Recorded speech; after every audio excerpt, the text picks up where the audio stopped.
When our crew shows up to replace a roof, what's the first thing Skyward Contracting has to do?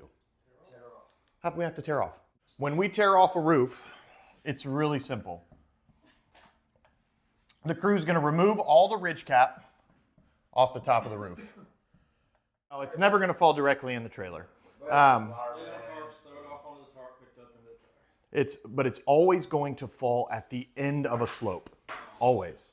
So there are little pieces of paper and stuff that are going to fall over the rakes, but for the most part, the bulk of the shingles coming off a roof are always going to fall at the end of a slope. So when you are walking the property with a customer, and I do this when I sign contract, I will go to the areas on that roof where I know for sure 12 to 1,500 pounds of asphalt is going to be falling right here. There's nothing we can do about it. It has to find its way down to the end of the slope. There are special circumstances where a customer says, hey man, this is a no drop zone.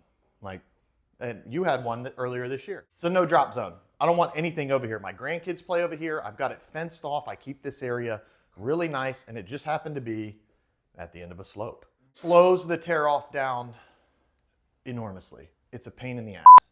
I don't want to do it. I will not do it unless it's a kind of a special request from a customer.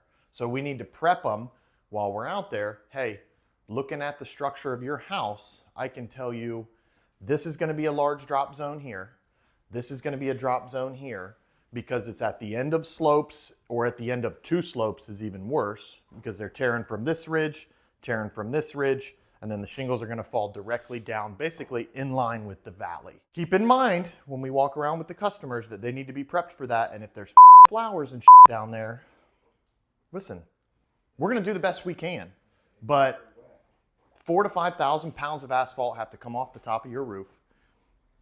We'll replace the flowers if they get damaged too bad, but I need to make sure that I'm prepping them in the beginning so that that can be done. One last thing they have to do before they start, they got to check decking. All the decking gets checked.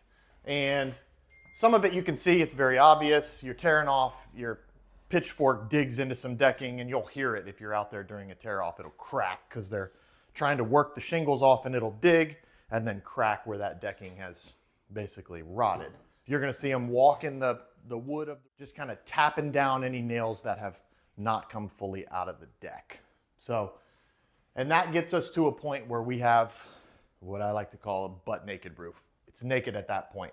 It still has the deck on it, but it doesn't have any finishes on it. It's messy. You guys have seen it before if you've been out to your builds, but every roof functions in that way. They show up, they get all their tools out, they rip the ridge cap off, and then they start working their way down the slopes to the best of their ability.